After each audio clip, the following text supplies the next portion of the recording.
And this is going to be probably my hottest take. The best stormtrooper armor, First Order stormtrooper. I would say that is probably a hot take. Falcon's the coolest ship ever invented. It looks clunky. Do you think a TIE fighter doesn't look clunky? A TIE fighter doesn't even make sense, bro. If you look at the outside of a TIE fighter and then you look at a shot from the inside, those windows don't even line up. The Death Star is incredible. They can pop a planet like that. See you later, Alderaan. Bye-bye. This podcast was brought to you by the Magic Candle Company. Relive your favorite theme park memories through the magical sense of smell. Receive 15% off at checkout by using discount code DEBATE and help our channel in the process. Welcome, everybody, to episode 9, The Rise of Skywalker. No, our special Star Wars May 4th episode. Fitting. Welcome to Diz or That, a Disney debate podcast. My name is Justin. And I'm Chris, as always. And we are here. We're here. Again. Again, on episode 9. We're here. We're doing it. Episode 9. It's our May 4th episode, man. Happy Star Wars Day. Happy Star Wars week. Tons of cool Star Wars stuff that's coming out right now. Very happy. Very good time to be alive if you are a Star Wars fan. Welcome, everybody, to the happiest debate on Earth. We're going to be talking about, obviously, Star Wars. This week... Naturally so. Slightly different episode this week. We're going to be doing a little bit of a broader topic within the Star Wars universe. We're not going to be talking about a ride. We're not going to be talking about films today. We're going to be talking about the light side versus the dark side. So, Chris, I don't want to out you, my friend, but you're a pretty big dark side bad guy kind of guy, eh? Where did that stem from? Who hurt you, my friend? Who hurt you? I don't know. And I think it ties into what we're talking about today is just the cool factor. Now, I'm not someone I think that usually goes dark side in every other type of media. Fair. I'm not fair. Siding with the villain here. I'm not picking the villains, but there's something about Star Wars that does the baddies right.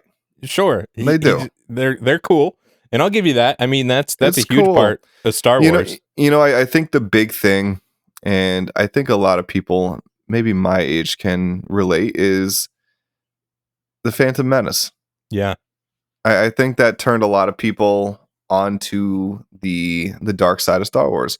From my generation, I don't know, from the older individuals that are, have watched this since the 70s, even then, I mean, the cool factor was just there.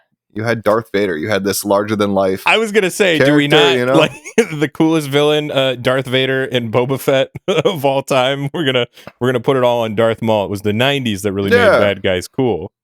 Yeah, well, for me, I know what you mean though. For our generation of millennials who are we were 6, 7-ish years old when Phantom Menace came out. So we were young. It was cool. It was a really good bad guy for a 6-year-old. It was. I think it was. It was Darth Maul was very, very clearly a bad guy. There was no questioning that. Just from his look, he looked Darth like the Maul devil. Was more of my Darth Vader, because I didn't even watch the original trilogy until later in my life. Yeah, same here. Probably when I was 10, between 10 and 13 is when I probably saw. I wasn't watching them when I was really young, but I did watch the prequels. Yeah. Prequels were huge. I mean, it was hard to avoid for us. That imagery of Darth Maul's face in every toy aisle and every merchandise and Kmart and Walmart, everywhere you went as a child, you were seeing Star Wars stuff. The prequels were huge. That was our Star Wars, definitely. I did attempt to watch the original movies. My dad was like, hey, he wasn't a big Star Wars fan, but he was like, hey, we got to rent you the original movies. You're obsessed with these new ones. Let's rent you the originals. And I was kind of lost with the prequel movies, with the prequel films.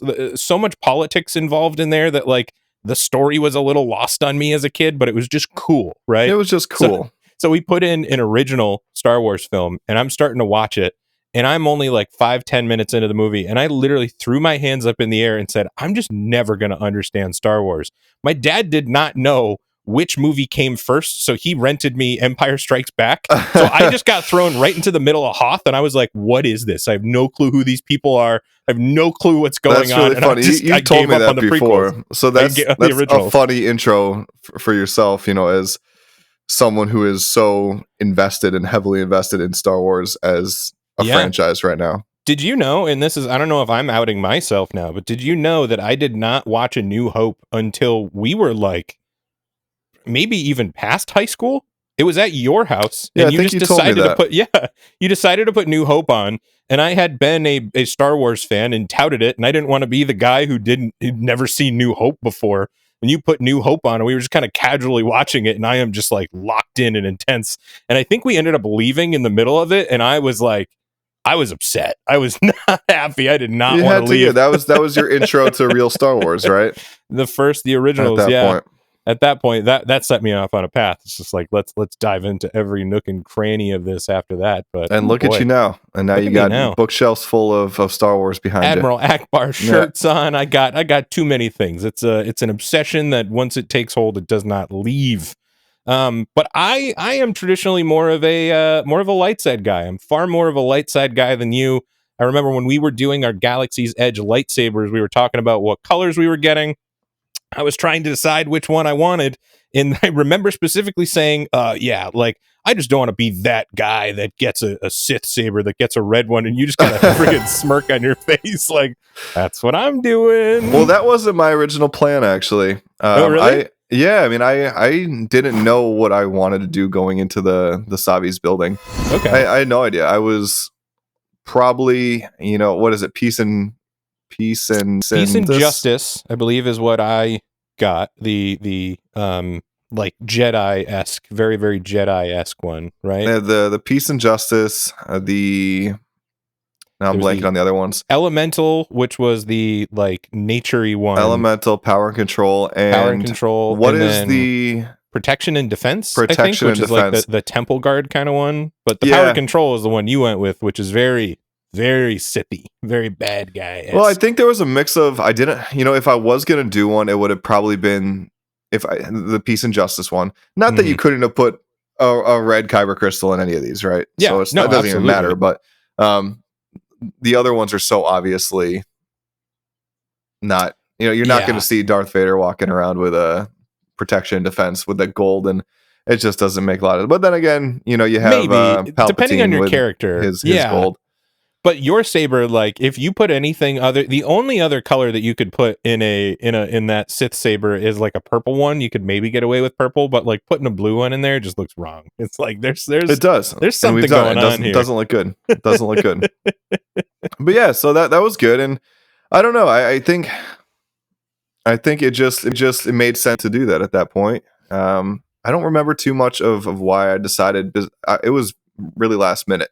It was when he was telling me to pick what I wanted to do. I like really picked that last minute, but the experience itself, right? I mean, that was hands down one of the coolest things. I was literally crying while that was happening. Like, I didn't think it was going to happen. I had watched YouTube videos. I knew some spoilers, and I turned to you and I said, like, I'm crying, and you looked at me and you were literally like, oh my God, you actually are. Like, you're legit crying. It's just so well done. The cast member reciting that speech, it was just like touching.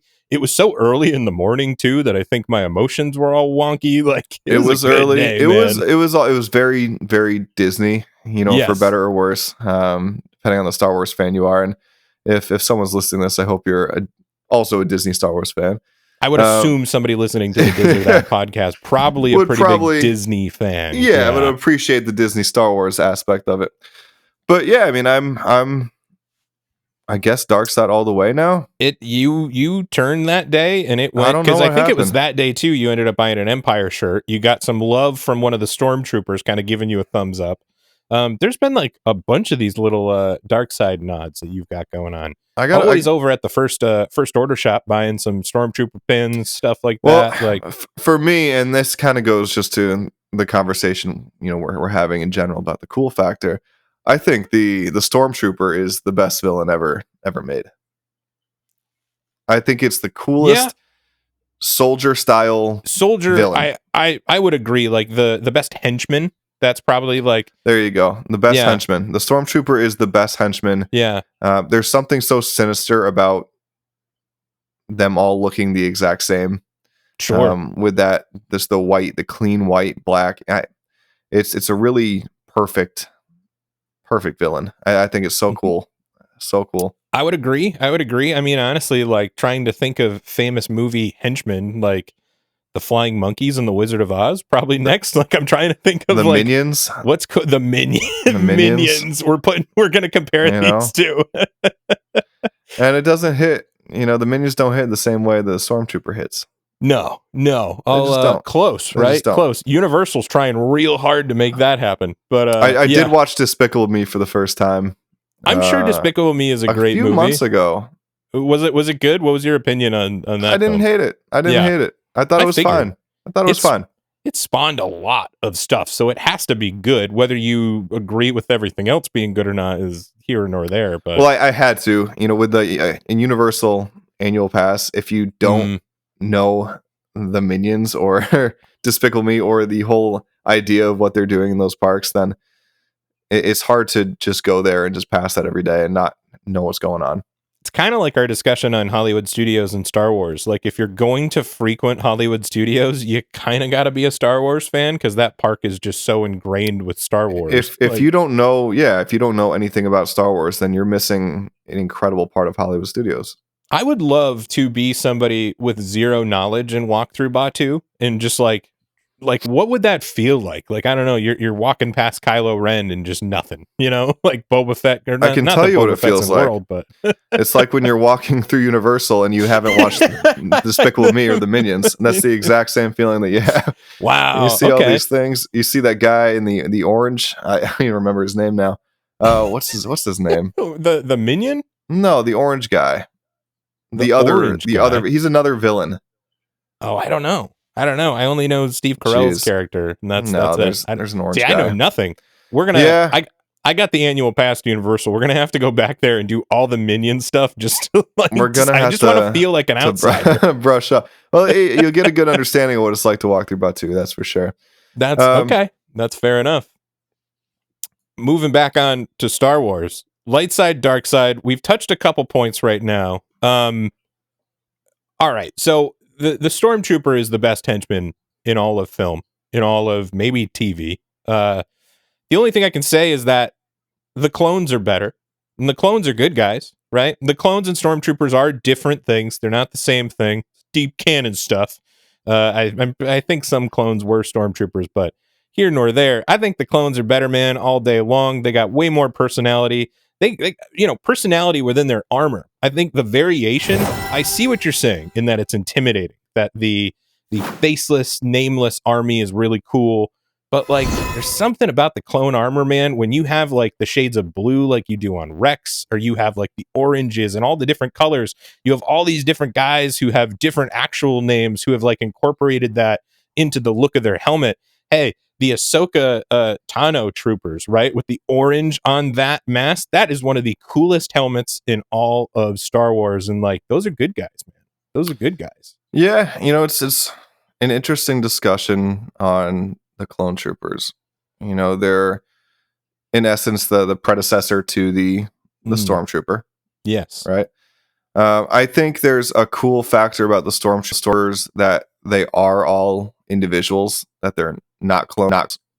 I think it's cool. It's cool that these are different people that have been put into this mindset of this is what we need to do, or brainwashed into the mindset. But again, the clone troopers are kind of the same way, and while they're good guys, they're programmed to eventually turn bad. Fair enough. So if those are it's like Anakin and Darth Vader saying the same thing. He's a good guy. He's cool, a good guy.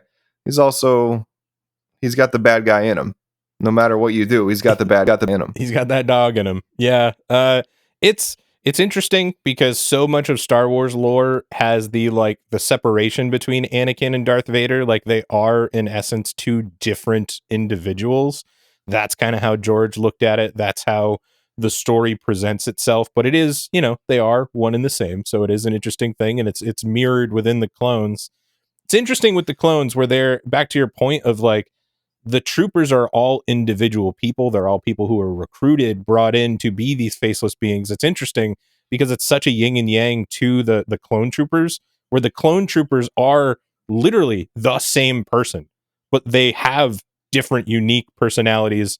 The clone troopers, different unique people, but they're given kind of the same personality, washed over by the Empire. It's a really cool yin and yang that are done between the two of them. It is a pretty good point. It's I haven't neat. thought of it like that, but Yeah.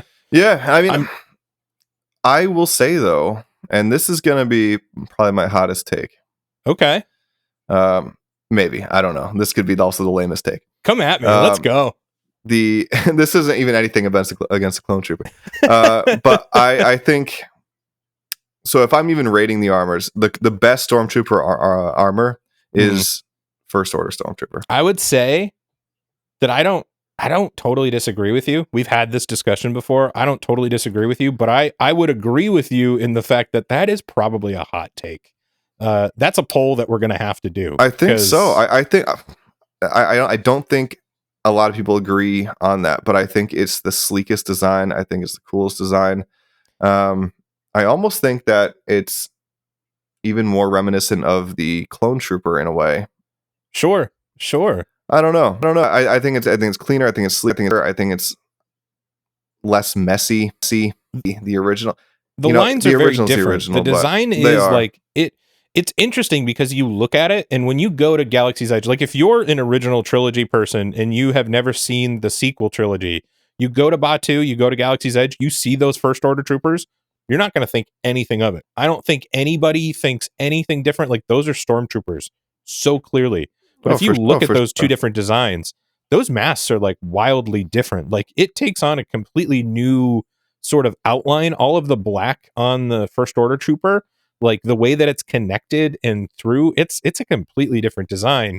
Very different. Is it better? Very different. Is it worse? It's kind of personal opinion, but like seeing those First Order troopers up in person and like some of the texture that's in some of the black areas of that mask, it's just so nice. Like it's almost like such a modern take on a stormtrooper. It is. It's clean. Cool. It's done well, and I love the look of it.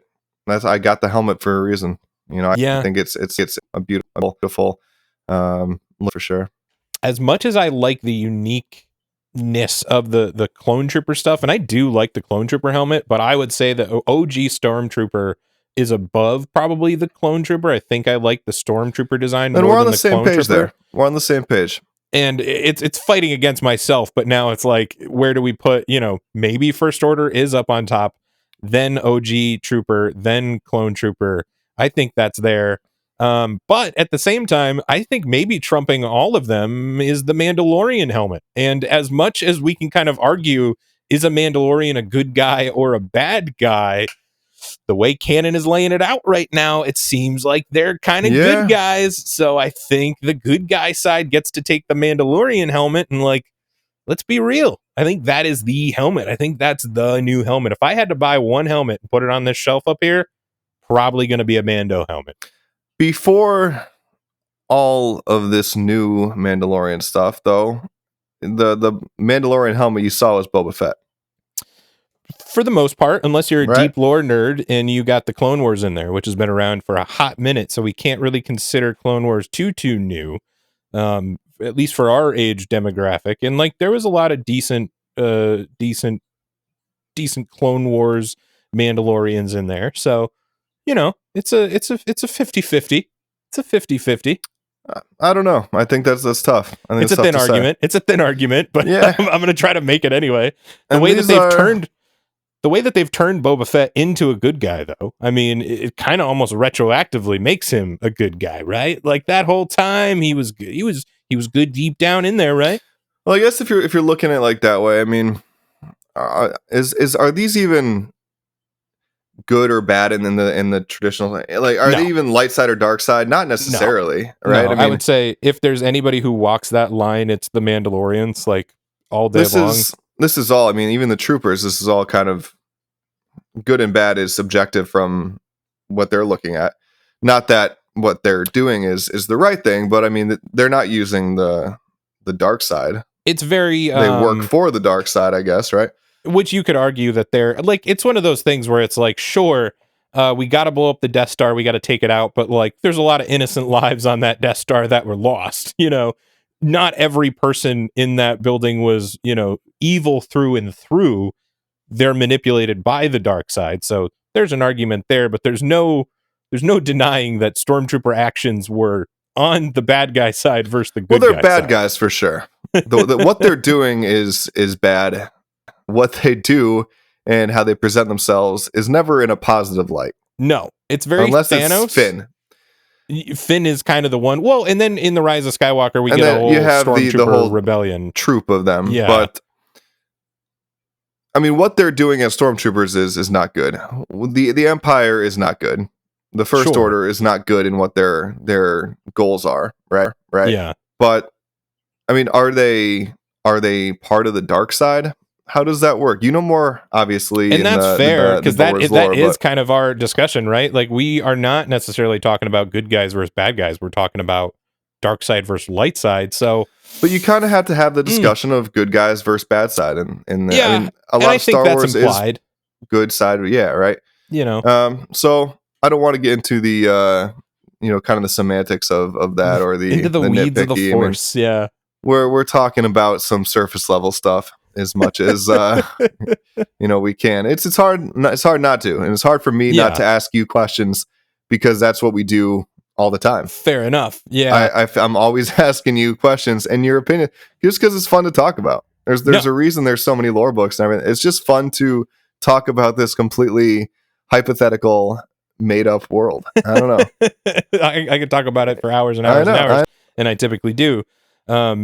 Yeah, it's tough to say whether they are truly dark side or not. I think what we would have to kind of like to put it in sort of all bad guys are kind of dark side. It is like they're manipulated by the dark side. The Emperor's running the show over there. He's clearly using the dark side. So everything within the Empire sort of gets shrouded by dark side. Negative acts and influence like is always feeding the dark side to a certain degree. Everybody has midichlorians in them. That's the thing that helps you control the Force. Everybody has the Force flowing through them, so like anybody can be channeling dark side. And who's to say that like in the philosophy of that world that if you do a bad thing it's because the dark side has a hold over you or something? It would make sense. It's never really like specifically said. There's probably some deep lore legends book that's out there that kind of goes over it, but I think for the purposes of this conversation, I think things like that are okay. One of the things that I wanted to bring up in a similar regard was sort of the rebellion and sort of the, as much as the clones are a foil to the troopers, the rebellion and those troopers are a foil to the troopers as well.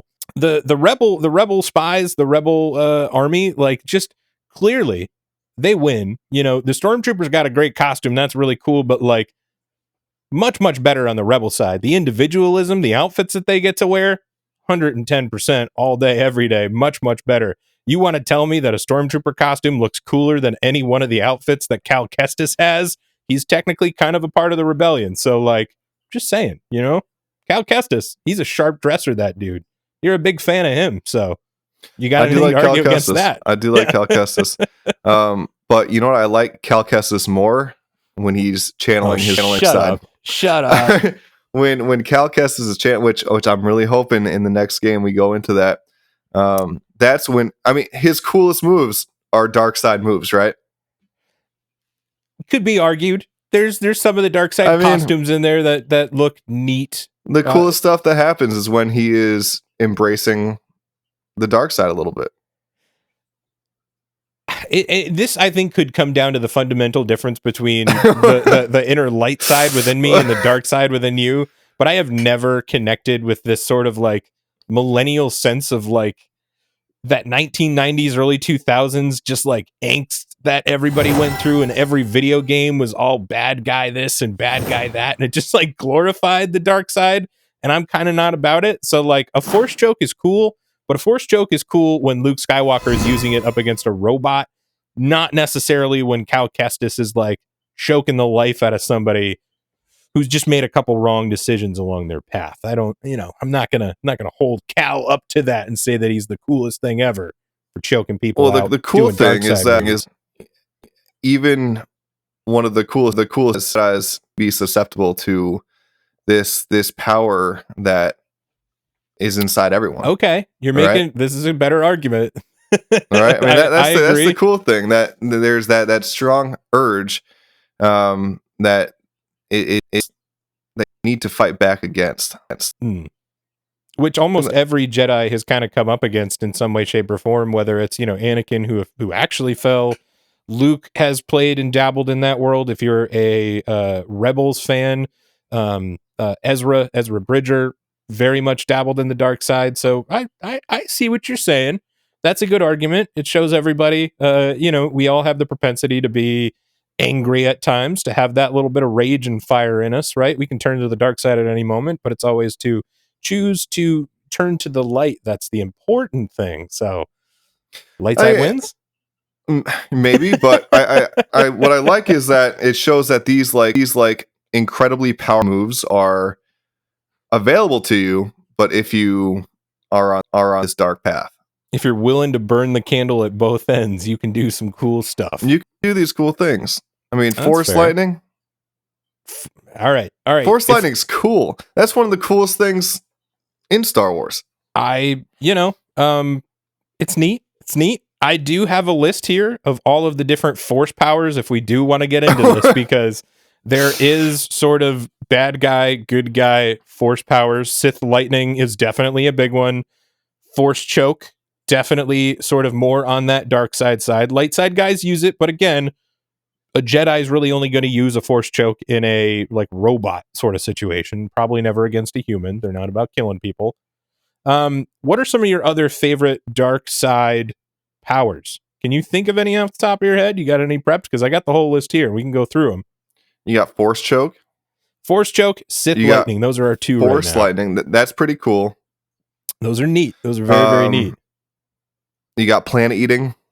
If we want to get into the legend side of things, we can definitely do that. I was sticking a little more with canon, with modern Disney canon, but that's fair too. What other cool stuff happened? Big one from the newest bad guy. You experience it even a little bit in the Rise of the Resistance ride. Do you know which one I'm talking about? Do you know which force power that we experience when we go through that ride? Hold on, let me think. In the interrogation room. I was going to say like a time freeze. But it's not necessarily a time freeze. I'm pretty sure what they're going for is it's probably just a generic force effect, but Kylo's big force move is the mind probe, where he goes into Rey's mind, remember, and he can see everything. And then supposedly Rey was able to download all of Kylo's information in his head through that moment too, and they sort of did a mind meld. But that is a big one. You also have some Sith sorcery. If you watch some more of the animation stuff, they kind of go into some of Palpatine's dark magic that he does. And he, I believe, learned a lot of that from a group called the Nightsisters. So if you're familiar with Cal Kestis and that whole journey, you meet some of the Nightsisters. You're familiar with, I do think they're in Rebels a little bit, and definitely Clone Wars. The newest season of the last Star Wars show, Ahsoka, that one, the Nightsisters played a big role in. But are the Nightsisters and the Dathomir witch magic is that considered dark magic, like a dark side? Yes. So you don't necessarily have to be a Jedi to use the light side, and you don't have to be a Sith to use the dark side, right? Just like Kylo isn't technically a Sith, but he's still using the dark side of the Force. So they essentially just say that there are dark side users and light side users. The witches are dark side users. So they are, I guess there's another point for you right there. You got the witches. Dathomir. Then I got the witches. That's exactly where I was going to go with that. That's where he was going. You're welcome. Yeah, we have the Guardians of the Wills. If you remember in Rogue One, we had the Chirrut and Baze, the two guys, the one dude who was blind, who had the cool stick, wasn't force sensitive, but followed the Church of the Force. So there's a whole lot of people within the universe that essentially believe in the dark side, kind of follow it like a religion, but can't connect with it in the same way that Jedi do. So there is a little bit same thing. They don't have as many powers, I think, as the witches do. So if we're going toe to toe there, I think the witches take it. But The witches got cool powers. the witches do have They cool do. powers. Let's talk aesthetic. We can talk aesthetic. I was going to just make a couple points real quick, though. With almost every one of those dark side points that we have an equivalent for light side powers, where something like the mind probe is very equivalent to the Jedi mind trick. So there's a bunch of these sort of back and forth powers that they both have. As well, the Sith lightning, if you remember in The Last Jedi, Yoda comes back, right? And he strikes down that tree, that temple where the Jedi texts are in, with some lightning. So both good guys and bad guys can apparently control lightning in some way, shape, or form. So just saying. Yeah, Just saying. Just saying. We'll have to look into that. Aesthetic wise, what else do you have? I got more stuff. We're coming back to some of these powers later, but aesthetic wise, what do you got kind of beyond stormtrooper stuff? Because we kind of touched the aesthetics there, but what other aesthetics do you like on the dark side? Just in general, I think it is such a menacing, yet very clean, very proper designs that the entire, I think, Sith follows, or the entire dark side empire follows, right? Yeah, the empire definitely, right? Like it is a very clean design to sort of go up against the dirtier look of the rebels.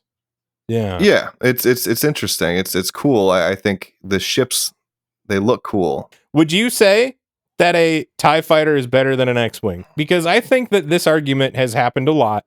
I think we have a poll for it. It's definitely going to go up. But like, I've been struggling with this because I feel like the answer most people will give is that a TIE fighter is cooler, but I just can't. It's that light side in me. I can't argue that an X-Wing isn't the greatest ship of all time. Like the X-Wing is the coolest ship ever invented. I don't know if it's if it would be cooler. Looks like an airplane. It looks like a fighter jet with an X, bro. It looks sick. Yeah. And the wings can move, and it looks so much sleeker. It looks faster. It looks so much less generic than a TIE fighter does. TIE fighter is a tennis ball with like. I don't think you can say even generic for a TIE fighter. I mean, that's like a completely original design. That generic in the sense that every TIE fighter looks exactly the same. It's again kind of on that stormtrooper thing. Yeah, you got the TIE fighter, then you got the interceptors. You got a few different types of ship there. There's a few of them, but every X-Wing looks super different and like hot rodded out, right? By paint, I mean, the paint looks a little different. I think they all. Yeah. You see one X-Wing, you've seen them all. I mean, to a certain degree, there's differences. If you look at Poe's X-Wing versus like Luke's X-Wing, those are very different ships. They're not like. They have the same thing, but as much as a. But I think the X-Wing is all you got there. Well, we have more than just the X-Wing. We have a lot more than the X-Wing. But I don't think where you have TIE interceptors and you have TIE defenders and TIE bombers. We have an A-Wing. We have a Y-Wing. I don't think so many ships. Did you see the end of Rise of Skywalker and how many different ships are? No, on I the know good you guys' have side? all the ships. I just don't think they. I don't think a single one looks better than the X-Wing. I feel like that could be argued. I think a Y-Wing is pretty cool. Y-Wings are pretty sick. I don't think they look. I think they look like. I think A-Wings are a little boofy. I'm with you there. The A-Wing isn't my favorite ship in the world, but a Y-Wing, pretty sick. I think the X-Wing and the TIE Fighter are your two kind of head to head. Going head to head, sure. I think a TIE Fighter is over all of the other ships. Any ship that's in the rebellion? You wanna double down on that scenario? Because I got a ship right now that I can throw out, my friend, and it's a doozy. Millennium Falcon. Come on, dude. That's a good guy ship. That's a good guy ship all day. And we can get even a little more into some of the deep lore here. We can go into some of the newer stuff. The Ghost, man. I don't know if you're familiar with the Rebels ship, the Ghost, but like equally I know as the Ghost. cool as the Falcon. The Falcon, where I still think that the X-Wing is a cooler ship than the Falcon. I think I would take an X-Wing over the Falcon all day. But like, I mean, this is like researched for years now. Falcon's the coolest ship ever invented. It is cool. I wouldn't say it looks clunky. And that's kind of part of its charm, right, man? And do you think a TIE fighter doesn't look clunky? A I don't TIE think it fighter looks doesn't even clunky. make sense, bro. If you look at the outside of a TIE fighter and then you look at a shot from the inside, those windows don't even line up. They're not the same. Okay, Your TIE fighter pilot would be like sitting in upside down, sitting in backwards. we can't be talking about the The semantics of the engineering design flaws potentially we have a made to. up ship. Yeah, I think the TIE fighter looks menacing in the same way that everything else on the dark side looks menacing. It's original. It's cool. It's like you question, what is that? Why is it like that? and we don't do that for. You see an X-wing, you're like, okay, that's a fighter jet. It communicates its vision a little bit quicker, I think. And this is like, what is going on here? These TIE fighters are spooky. You don't know which way they're going. You know, with spooky. An X-wing, you know, you can see it going, but a TIE fighter looks like you can change direction. You know, the drop of a hat. You know, it looks cool like it takes, and it does take a long time for those things to turn a little bit. An X-wing feels a little more. It's a more nimble. It's a more nimble ship. It's a little bit quicker, a little bit faster, a little bit leaner, meaner. Yeah, because it's like, ship. I mean, there's a reason actual fighter jets look like X-wings and vice versa. You know, yeah. So the Rebels knew what they were doing with design. What was the Empire thinking with their design team? Their design team was all sorts of bad. I mean, they kind of go over that in Rogue One. There's probably, that would actually be a cool story if they like talked about how there were design flaws in a TIE fighter on purpose. That would make sense. Here's one for you. The Star Destroyer. Star Destroyers were the point. I was going to actually give this one to you. Because I feel like we need to talk about it. I think we can't not talk about it, but it's the only one that I don't fully feel like I can go toe to toe with you on. We do have the Mon Calamari ships, Home One, and the other ships that we see. Like, I think we see them throughout the Star Wars series, but like, they're really like bubbly. They're really like rounded. I don't like the Mon Calamari ships that much, where like the Star Destroyers, man, Super Star Destroyers. Star Destroyers are just cool. They're sleek. And I've said menacing a few times, but there's nothing more impressive than, you know, seeing those fly into view from hyperspeed, right? Yeah. Just that shot, the first shot in New Hope, where you see the rebel ship and then just the massive Star Destroyer. Oh, it's encapsulating, coming over the top. Wow. It's incredible. Yeah, that's incredible. And then we're not even talking about the space stations, the Death Star. Fair enough. Well, I don't really think we have anything equivalent on the light side to that. If you want to get in super deep lore, this stuff over here, all the High Republic stuff, they kind of have Starlight Beacon. They kind of have a few things, but I'm not even going to bring that up because, again, what's going to touch the Death Star? What's going to touch the Death Star is incredible. And then Starkiller Base. Starkiller Base, a weird copy. Yeah. Built within a planet. We've had 2 Death Stars as well. So, Death Star 1, Death Star 2. Take your pick on which one's cooler. Probably Death Star 1. It was actually it is kind of funny how that happened, but it'll probably happen again. Let's it may. It's not over yet, man. But I mean, the Death Star, just the fact that something that big can even exist. Yeah, be built. That was like one of the coolest parts of Rogue One, was seeing the Death Star being put together, and just seeing how pure power that has. I mean, that shows that's it makes you question how the Empire and the Sith can even lose. Yeah, in that situation, it is interesting. They can pop a planet like that. Pop a planet like that. Hey, pop a planet like a pimple. See you later, Alderaan. Bye-bye. Those 5 planets in Force Awakens. Bye-bye. Yeah, it's interesting that, like, as much as, and again, like, we're talking about very different films between, like, Rogue One and New Hope. There's very different technology involved in making those films. So, like, what they could do to show the strength and the power of the Death Star in New Hope, not as impressive, but like blowing up Alderaan, sure, you understand, like, wow, they blew up her homeworld, but it's a moment that passes really quick. Princess Leia's homeworld. It's a moment that passes really quick, but I didn't feel like I fully understood the power until we saw Rogue One and just saw what it could do. I was going to say, I think that is a really cool scene. Yeah. And it does make it more real, because when you watch the original graphics of Alderaan getting blown up, it's very it's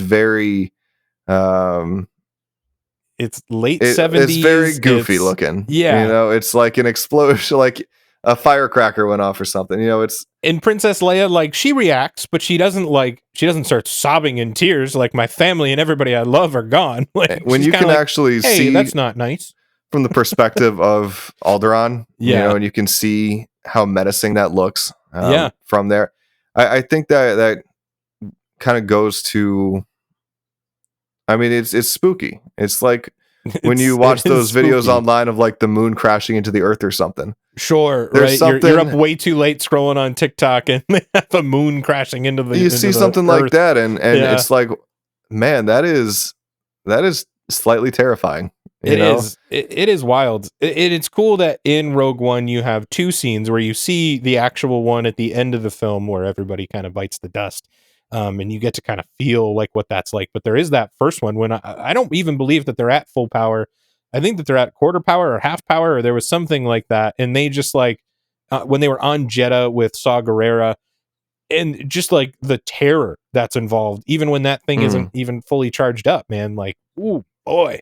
Like to be on the ground and to feel what that is like, that's intense. The Death Star definitely downplayed. they could have played that up a little bit harder in the original movies, man. It's hard. I feel like you can only go too hard. You need to make a weakness, because you can't give something ultimate power and then be able to defeat it like that. Yeah, and the stakes just kept getting higher, and I felt like it just kept getting.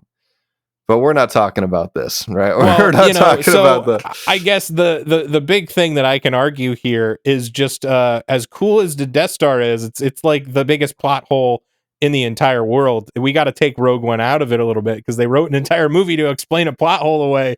But like biggest plot hole, man, ever. There's one little exhaust port that you can shoot something down and blow the whole thing up. The entire terrible design. The entire thing. And then you learn that it was right. Like it was Jyn Erso's by dad design. Was the one who designed that in there. Totally. The Death Star, one of the most menacing things ever. There's nothing, I don't think, on the light side that truly compares to it, whether you're talking about the Jedi era or the Rebel era or the Resistance era. There's nothing that's come of to that stature yet. We'll see if they ever get something. Before we continue on, because I have a couple more really, really big points that I've been kind of holding on here, why I think the light side is the coolest thing ever. But if we're talking about starships, man, I got a little something right here. A little Star Cruiser magic candle scent. This stuff is amazing. Talking about starships, this is one of the coolest things ever. The Halcyon. Not this is actually the Halcyon, but the Halcyon from the Star Wars Hotel, the Galactic Star Cruiser. Just one of the coolest experiences that I never got to experience. But if you want to get kind of close, pick up yourself one of the Star Cruiser, one of the Starship. What's this actually called? I'm going to cut this up a little bit. Space Cruiser Resort Scent. Space Cruiser. I got some right here as well, actually. It's a real great scent. I love it. This is one of my favorite scents, honestly. Like I'm there. This is my favorite scent. Between this and Orleans, these are my favorite. Space Cruiser Resort. You want to feel like you're on that ship. Grab yourself one of these. And if you want to save a couple bones while you do it, throw in the discount code DEBATE. That'll save you 15% off your next order, and it helps us out keep this podcast going. Chris, let's learn a little bit more about the Magic Candle Company. Magic Candle Company themed fragrances allow you to capture the smell of your most cherished vacation memories. Set sail on a swashbuckling pirate adventure. Transport back to the tropical atmosphere of a beautiful South Pacific themed resort. Relive the excitement of a fun-filled day spent on your favorite dark water rides. Soar above a California orange grove. Embark on an exotic river cruise adventure. Recall that first bite of your favorite frozen pineapple treat. Escape to your favorite rocking chair overlooking a murmuring creek as you soak in the splendor of the great outdoors. Enjoy the scent that's beloved by foolish mortals and happy haunts alike. Or even recapture the nostalgic aroma of being a kid again, watching your favorite Saturday morning cartoons. All of this and more is just a click away. Visit MagicCandleCompany.com and escape to your happy place today. Receive 15% off. Discount code DEBATE. And I feel like a lot of the stuff that I want to say is almost too deep. You can get as deep as you want, boy. I don't want to get too deep. I can't talk about how cool the underwater base is on in Jedi Survivor. I mean, that is the Inquisitor temple. God, I forget what the actual temple, what the place is called. But that's in the Obi-Wan Kenobi show. Like, is it really? It's in there. They do almost the same exact scene that you see in Jedi Fallen Order. It's almost beat for beat the same thing, where Obi-Wan is in that same temple and like the windows crack and it like floods through. The whole Obi-Wan show, I liked it. It was a good show. To a certain degree, there was a couple like CGI things that had me rolling my eyes. I think Bobby Paycheck had some stuff to do with that. But man, they just went like beat for beat, like the best of Star Wars. They did like Fallen Order stuff. They had a couple Clone Wars references that were just kind of like thrown in there. And then they even did in Rebels, there's a big moment where Darth Vader's mask gets like cut in half a little bit, sliced open. And they do the same thing in the Obi-Wan show, just on the other side. It's kind of poetic, but also like, come on, guys. Like, could we not just do more original stuff? But I guess it's neat for anybody who like hasn't done the deep lore stuff. You get to kind of experience very similar things without going through it all. So I gotta get back into watching. I feel like I've stopped too many times. It's good. It's good, but I think everything's good.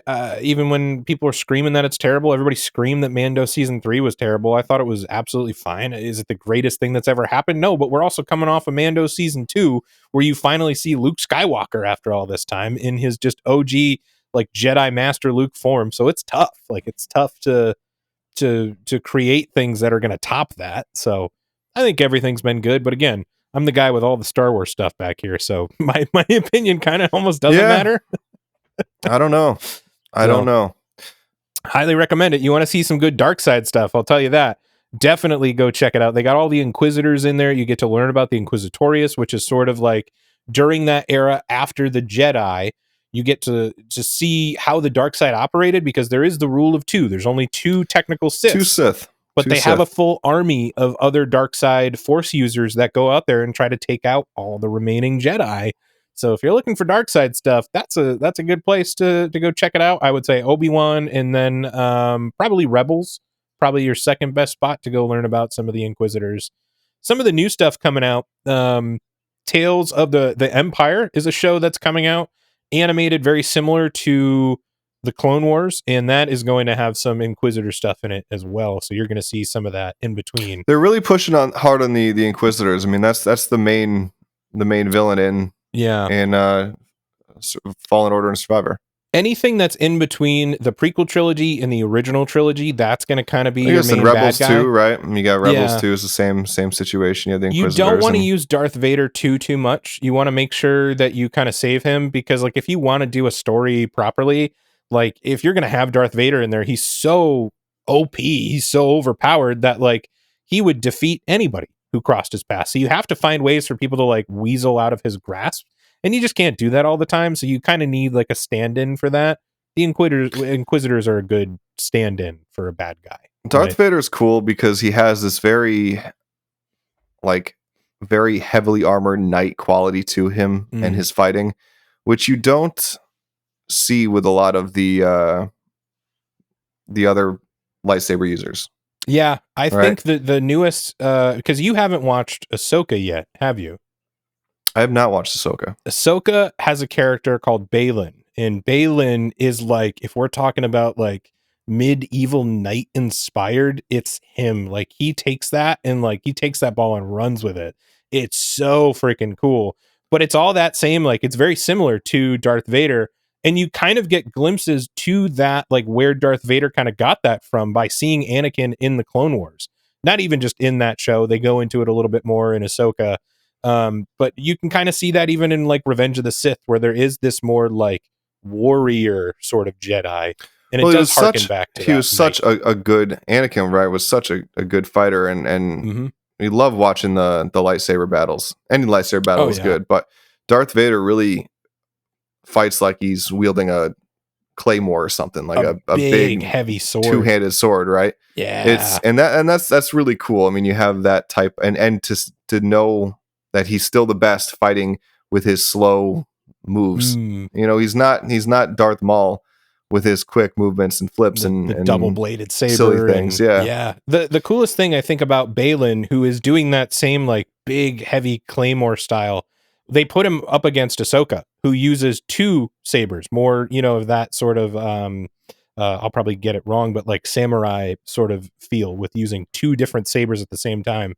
So it's a really cool juxtaposition to see that somebody using that big heavy style against a quicker style can still come out on top. That is cool, and that's like I like you said. I mean, I wish I had known that, because that's that kind of takes away from. It's incredible what I was saying there. I don't think it takes away anything. I think I'm giving you some points here. I think it's cool. That there are more people like that, because it's not typical, and we're definitely seeing more and more and more of that. That's what made Vader so cool at the beginning. Yeah, I mean, I feel like exactly. I mean, that's what makes him cool. Just the different fighting styles that we see from the dark side. I feel like initially we don't really see that as much with the Jedi. They have a very, very controlled style fighting. Yeah, it's interesting because we see in the original trilogy, the first one, it's really Luke is the only one you ever see sort of fight, other than Obi-Wan. We get him for a minute, but that fight, we can almost count out that Vader Obi-Wan original fight because it was just so early in figuring out what they are. But Luke is very untrained and very unwieldy, and just like, you know, like even when he is trained by Yoda, he's not the cleanest. He's not as good as we see him when we get to the Mandalorian. You get more stuff when you see it in the prequel trilogy, right? But we're really dealing with like Qui-Gon and Obi-Wan, and Obi-Wan is a student of Qui-Gon, so they have different fighting styles, but like very similar. We don't get to like experience a lot of I mean, except for when you do see them. I mean, it doesn't. I mean, when you see Darth Maul fight, you see Darth Maul fight. You know, is that the first double-sided saber in Star Wars? I mean, I'm sure that there's probably somewhere in a comic book or a book or something that happened, maybe, but on screen, that's the first one. And I remember a lot of people. I was too young. I didn't know anything at the time, but I know that there's been a lot of reports of people who were like, the trailer had that scene where Darth Maul comes out, holds up the saber, and he lights one side and then he lights the other one, and people lost their minds because they were like, whoa, it's coming from both ends. That's sick. And it was so deliberately done like that too, right? Yes. To show how cool that is. It's very similar to sort of the oh wow kind of factor that they were going for with the Kylo Ren saber, with having like the crossguard in there. Just like, this is different. Like, this is it needed to be different, right? And that's what they did. And that's Kylo Ren has the saber crossguard and his blade is unstable, so it looks a little more like flame as it's like coming flamey, out of there. lightningy. It's interesting. It's interesting. Cool. I appreciate that they're trying to develop new styles of saber. The book series and some of the animation, some other stuff has been dealing in the High Republic, the video games, the new era of the High Republic, and the High Republic is using cross guards and a few different style sabers. The Disney parks have released a cross guard saber. I've seen that. Not Kylo, it's the High Republic one. So there's different stuff coming out. I think everybody was hoping for something different. I know a lot of people, including us, when we were playing with Rey's saber at Galaxy's Edge. It's a pretty good saber. It's pretty great. But I think a lot of people were hoping for. I think a lot of people were hoping for something else, though. I think with her using that staff, I think it was telegraphed that we were going to get a double-sided thing, and we did in Rise of Skywalker see that cool like hinged double-sided thing that her dark side form used. But a little disappointed that we didn't get the double bladed like official saber there from her. And we don't even see her get to ever use that saber, right? I don't think technically we see her ignite it when she's at the Skywalker ranch, when she's at the Skywalker home on Tatooine. But that's about it. She says her name and then close credits. There's the new movies that are going to be coming out featuring Rey, so hopefully we're going to see her wield that. And maybe Finn will get a double-bladed saber or something. We're really hoping Finn's in that, so we'll see. Yeah, I mean, it seems like he's kind of turned his tune on Disney Star Wars here a little bit. We'll see what happens. You know, there's big promises that could be made that could turn things around. I really want to see him in a full sort of Jedi role, but that's a conversation for a different day. Let's talk a little bit about the park experience.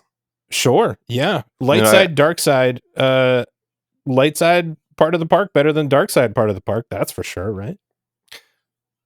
I don't even really think there's a light side part of the park. Yeah, I mean, there isn't, but I mean, the whole thing is like the light side. It's not all First Order.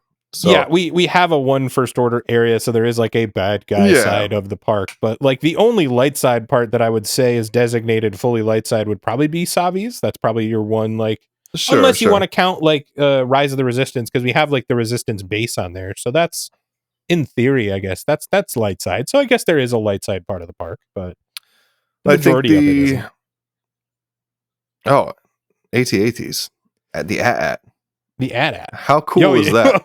Let's jump to that. We're going to Star Tours. Completely. Let's talk about those. Oh, you brought in Rise of the Resistance, and I'm like, that's fair. Okay, I see where your train of thought went there. How cool is that? Super clunky. I don't think it even makes that much sense. No, not even a little, right? Like, you have these ships. Why are you even walking anywhere? You have all these transport ships. It doesn't make sense. The only thing, like, they are all-terrain-esque vehicles, or they're actually not. I don't think they're actually called all-terrain vehicles. I think there's a different for the A and the T. But if you think about it, like, maybe they could climb up hills easier. Maybe they could climb up mountainsides easier. Is it armored terrain? Armored terrain? Dude, I don't know. It's an ad. I don't know.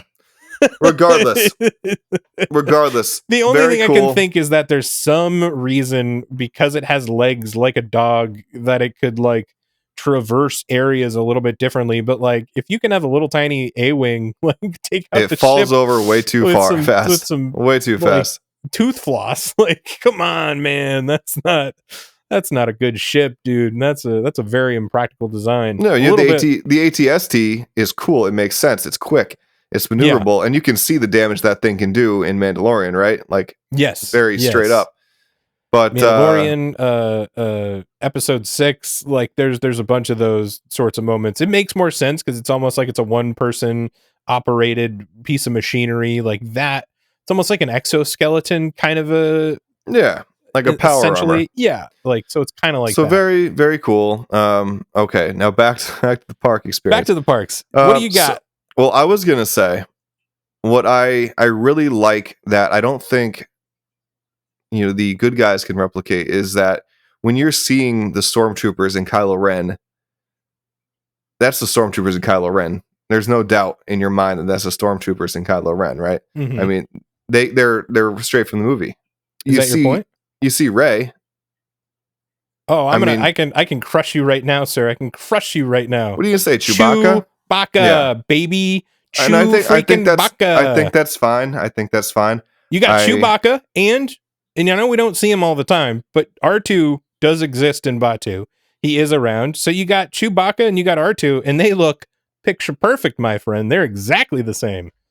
They got a lot of good Rays though over there, both in Orlando and in California. So there are definitely good Rays. There's good Rays. Good ones.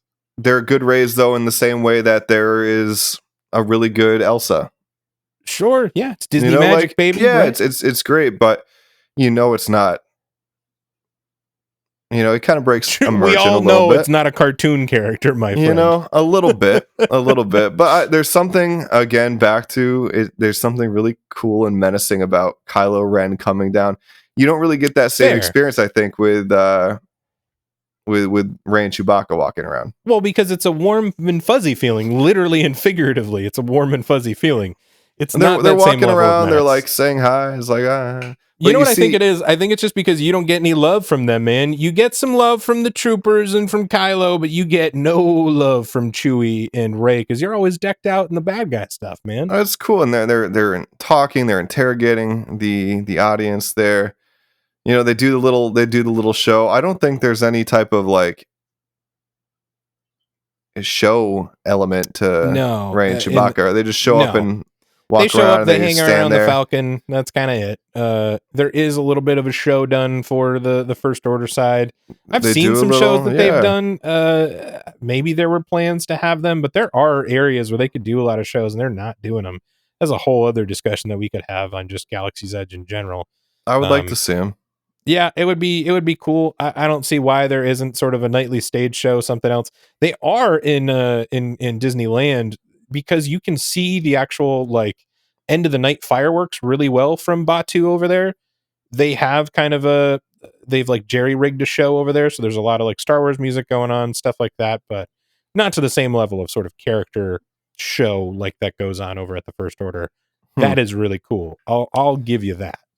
Is there anything going on for the Star Wars week? Yeah, there's some stuff, but it's usually over at Disneyland. There's really nothing, I think, going on over at Disney World. Yeah, they don't do a lot of Disney World for There's that, nothing. Disney World in general is more of a, I don't want to say more generic experience, but it is like they know that there's not as many locals. Like the Disneyland is a local park. I'm not trying to insult you and everybody who hangs out in Florida who goes there all the time. Obviously, there's locals, but Disneyland is like a locals park, so they put all their effort into like drawing people in there because it's the same crowd of people that normally go there. Where Disney World, they're less concerned with that because there's so many people doing once in a lifetime vacations and stuff. So unfortunately, we as East Coasters get less love over at Disney World. So not a whole lot of stuff going on. I'm sure that there's something, but just like Life Day, which is in November, it's essentially Disney Star Wars Christmas. It's usually like fan run kind of stuff. There might be one or two things that go on that are special popcorn buckets, maybe a special drink or two over at Oga's, maybe at Disney World, definitely over at Disneyland, but not a whole lot. Fan events are kind of the only thing you're going to be able to find over at Disney World. So sorry. Yeah, it is a Sucks. shame. It is a shame. I'd like there to be more. I'd like there to be more merch. It would be great, right? But we were able to pick up when we were there for Life Day a year or two ago. There was the Life Day Snuggies that look like the robes that all of the Wookiees would wear. For Life Day, we all bought those. Those are great. There's a couple other pieces of merchandise that they have every year for Life Day, but that's about it. And I'm sure that there's something May 4th related. They would be stupid to not pump that park full of May 4th merch, but you might find that more over at Tatooine Traders.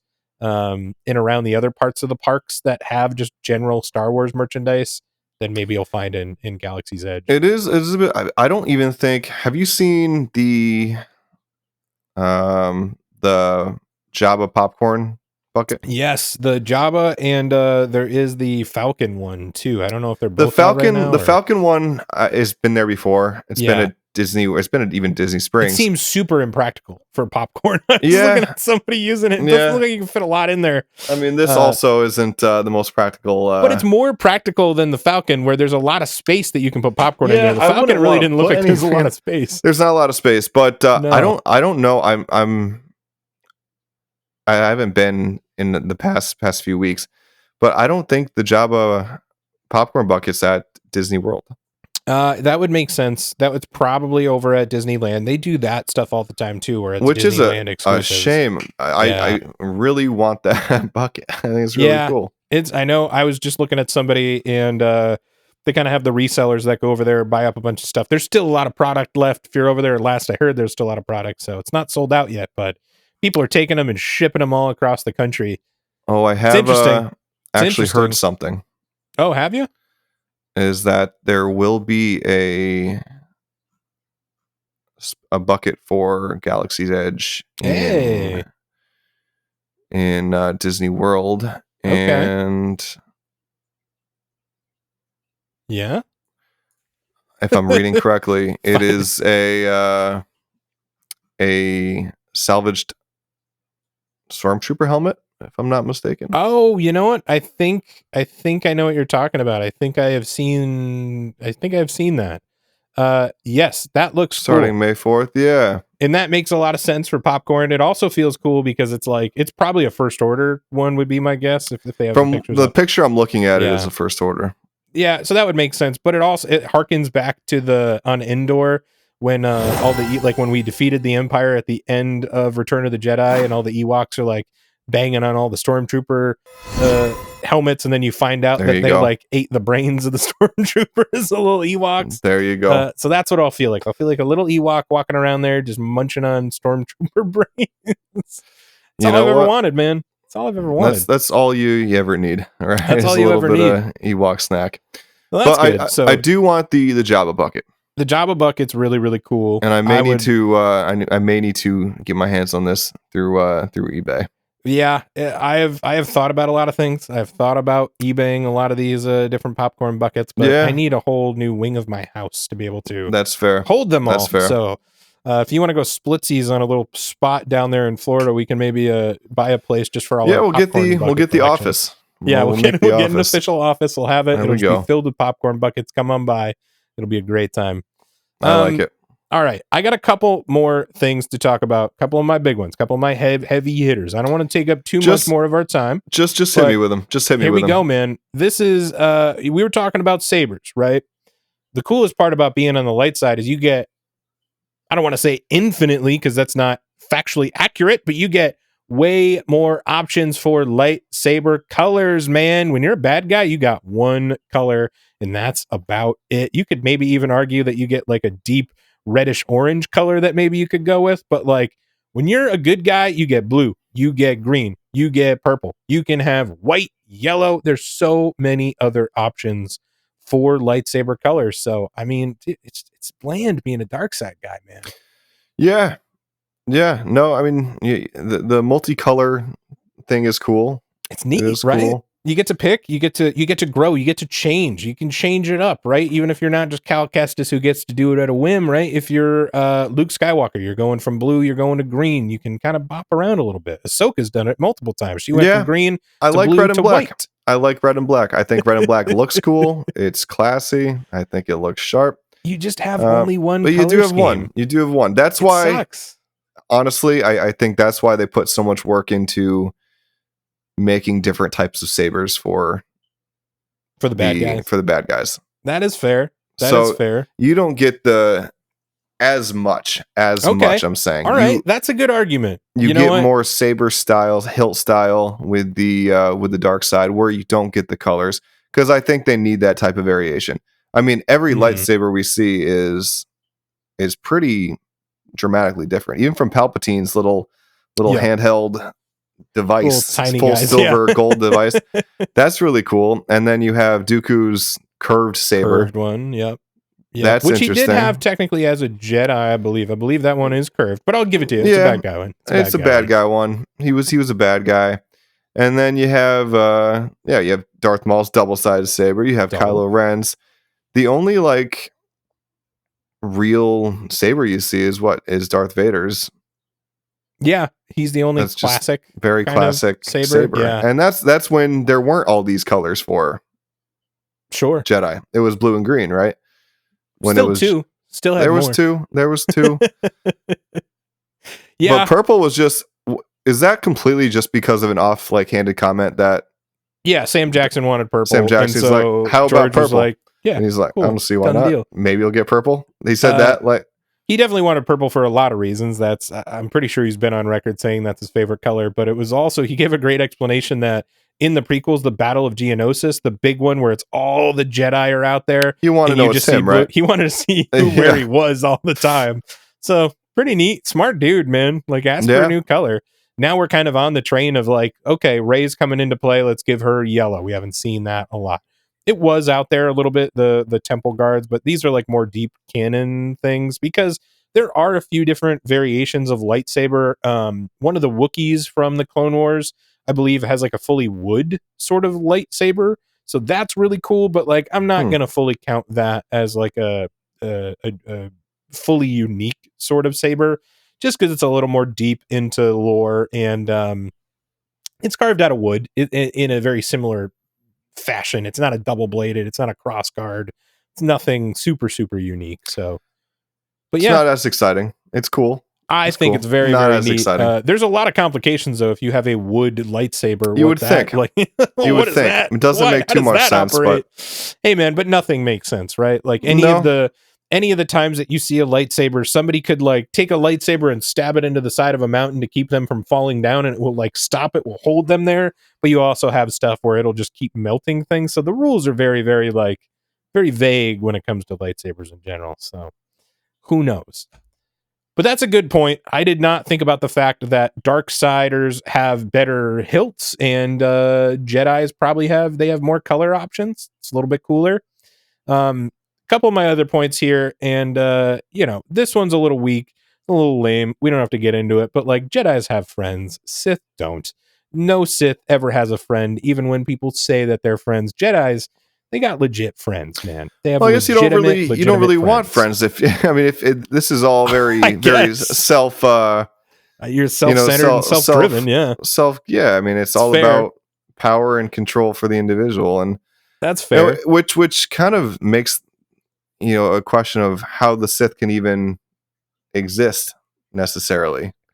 They're all about themselves and individual. Every time, I mean, Palpatine not once is ever about his apprentice. No. Oh God, right? No. The entirety is about himself every single time. So the entire Darth Vader suit is designed to be more reactive to Force lightning, so that like it's not built to be a good suit for Anakin. It's built to hurt Anakin and make him feel his power. Pain. So it's like, I mean, he is willing to screw over anyone for himself.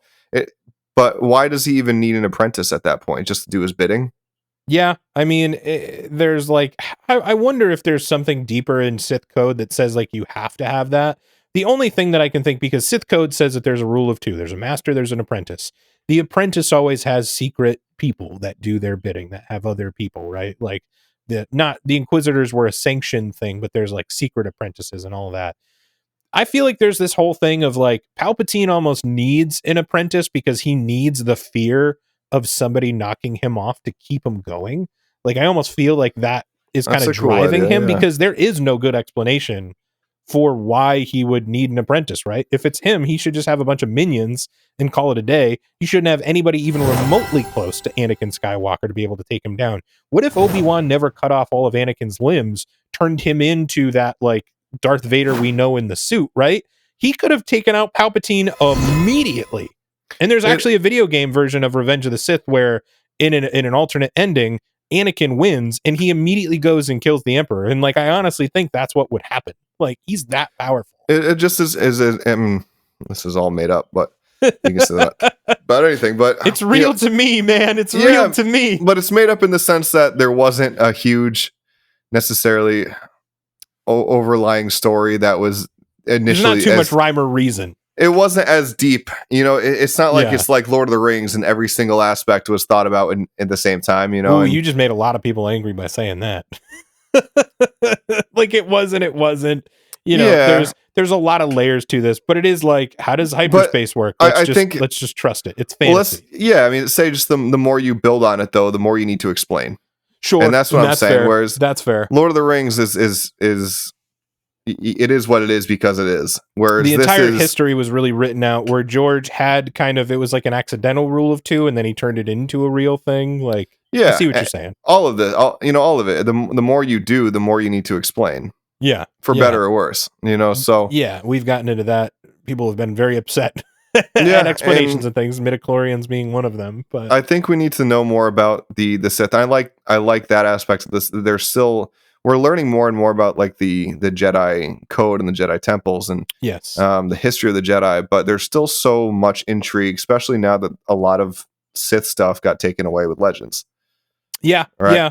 So there's really nowhere to go for Sith things. There's so much intrigue because we don't have any historical Sith stuff anymore, or why the Sith came to be.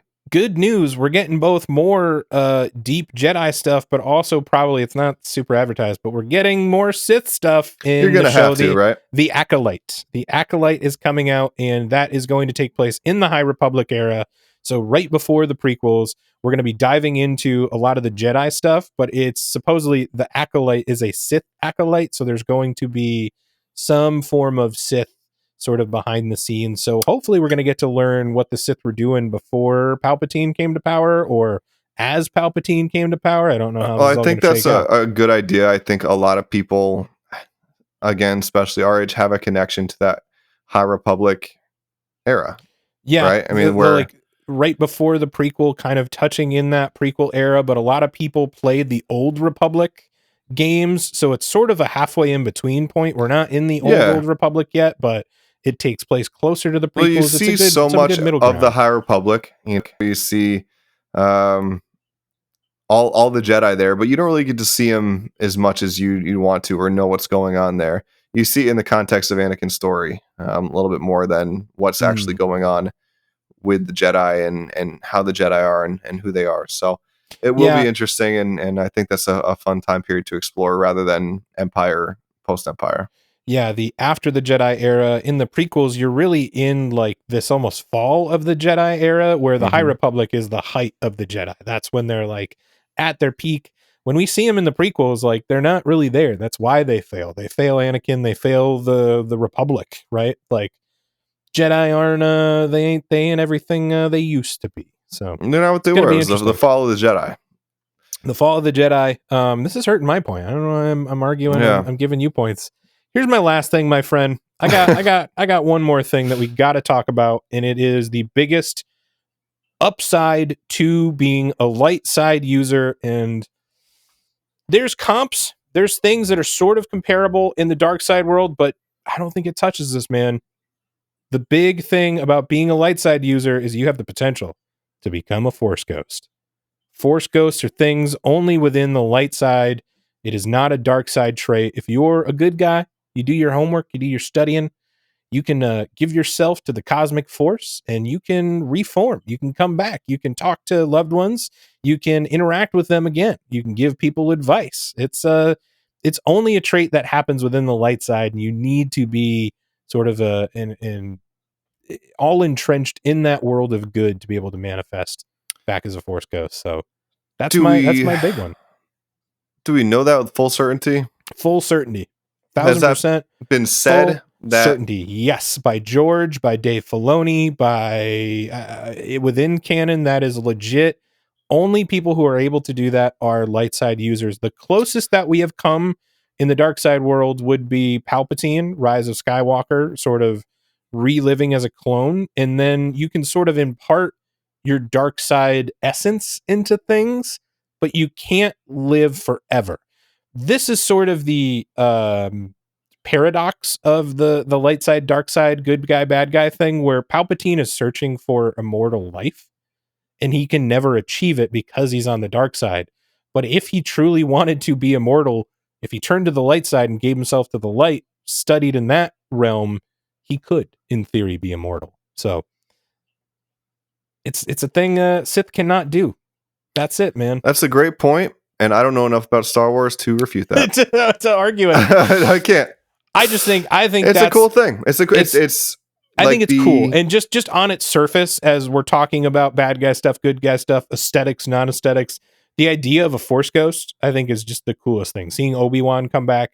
Well, it's kind of like that it just all ties back to good versus evil, heaven and hell, and right? I mean, if you want to live forever, you go to heaven and you can, but otherwise you're forever living a life of torture. Not achieving what you want. The entirety of Darth Maul's sort of character is based on the Greek myth of Sisyphus, who's the guy who rolls the boulder up the hill only for it to roll back down again, and he's stuck to do that for eternity. And there's a lot of like analogies to hell, to like specifically if you read something like Dante's Inferno, the different levels of hell, things like that, just kind of being tortured for life, like a lot of stuff like that. That's so ingrained into the dark side path. There's a lot of lava. There's a lot of lava on Mustafar, in the dark side, man. And I mean that is why Mustafar was created to kind of be that like living embodiment of the underworld, right? Like that is Mustafar. That's where Anakin and Obi-Wan fight for the first time, right? It's not the final time. We see them fight plenty of times again. There'll probably be a bunch more.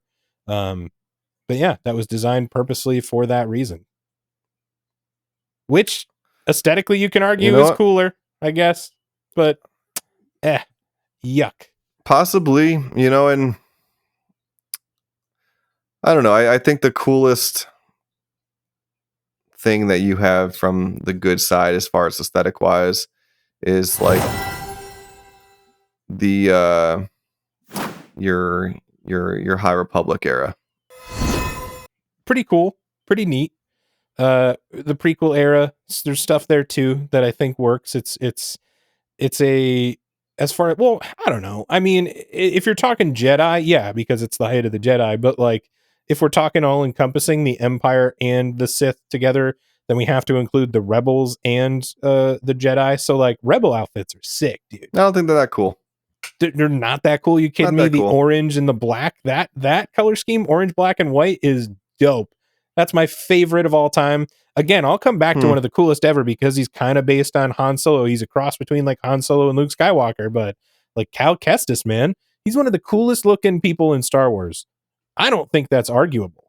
I think that's like flat out. He's one of the I think coolest that's looking Cameron dudes. Monaghan did a great job with that character. And it's not just Cameron. Cameron did a great job. If but you it's change Cameron Monaghan, Monaghan, I don't think it's gonna hit the same. The fit works great with a Jedi, and that's what I love. And it's sort of reminiscent of like Luke. Luke kind of has some of that Jedi look to him in the later era, but like he still has a little bit more of that smuggler thing going on in there. And that's what they went full board with Cal Kestis. You see it as well in Kanan Jarrus and Ezra Bridger in Rebels. They both kind of had sort of that smuggler look mixed with Jedi, so it's not fully Jedi. But that smuggler rebel. They really couldn't have that full. I mean, they were rebels. They didn't want to. They couldn't be full Jedi looking.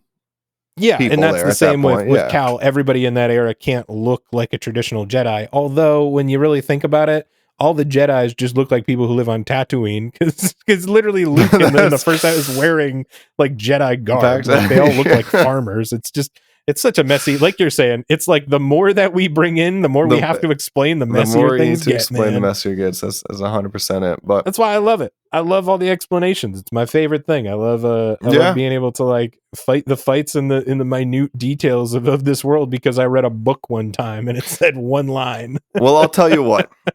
I was never going to go toe-to-toe with you on Star Wars today. You never were. But I thought you might have a chance at bringing up the cool factor, and I think you fought pretty well for the cool factor of the dark side. I think there's a lot of cool factor. I think that's what the dark side is. I think it's cool factor. I think you see something dark side and you say that looks cool. It looks neat. I'll give that cool to you. I don't think it does for me what it does for you, but it looks I don't know. I think it looks cool. I think Darth Maul will forever be tattooed on my body. He is tattooed. His saber is tattooed on your body. That's something I need to live with every day of my life. So you have regrets, man? It sounds like you're having regrets. No, I think I do get scared that I think it's blood every now and then, but that is, I mean, yeah, you got something red like that. We could change it, man. We could turn you. That would be so cool if you just decided one day you want to be a good guy and we're going to turn that red blue. That's probably an easy fix. We could probably get somebody to do. I don't know a lot about that. It's probably not. Maybe experts, you add blue over it, it'll look like purple. Purple, yeah. I'm happy with the red. Darth Maul. I have a Darth Maul wedding ring on right now. You are, dude. You were decked out. You were decked out. A little bit. You're kind of downplaying it. I feel like you tried to downplay how deep into the Sith thing you are, but like, it's. I like Darth Maul. You are Darth Maul. I think it's cool. I think it's really cool. Anything else, man? How many you got other points on Darth Maul and how cool he is? Give us one final. Profess your love for Darth Maul, my friend. You know what? I don't have anything more to say about that. And that's fair. Like I said, I know ultimately I think this is just fun to talk to you about Star Wars. Every time I talk to you about Star Wars, I've learned something. And it's like you should do a podcast or something on Star Wars, honestly. Yeah, it's kind of like that. We've dabbled into that world. You can go out and you can check out some of the stuff that we did pre this show. with the Canon Collector on YouTube. Some good breakdowns, some good things. And You it'll know eventually Star come Wars. back. No, you know Star Wars. You I know know Star Star Wars. Wars. You know a lot about it. I've been on TV talking about Star Wars. You've been on TV talking about Star Wars. I can say things are cool. You can tell me why they're cool. Why they're cool. So, hey man, I think we did a good job doing that. We'll put up a poll, man. We'll see where people fall. As much as we were talking last episode about you kind of losing in the polls right now, you might have this one. Because people like to go dark side. So regardless there's of our something arguments about it, here, right? And I think that's there's something. I think it taps into that. With the Jedi, it's all about mindfulness, right? Sure. But I think there's a part of people that, to some extent, does want to let go sometimes and just have that emotion and be angry and let themselves feel. You just gotta let yourself feel sometimes, and that's not the Jedi way. I don't want to spend. We're already an hour and like 20 minutes in. I don't want to. This will take another 30 minutes for me to fight that fight. We'll put a pin in it and we'll come back to it later. We'll put a pin in it. There'll be more Star Wars. I get what you're saying. People like to live in that fantasy world of like feeling free to let their anger flow and just kind of embrace the cool factor and their anger, right?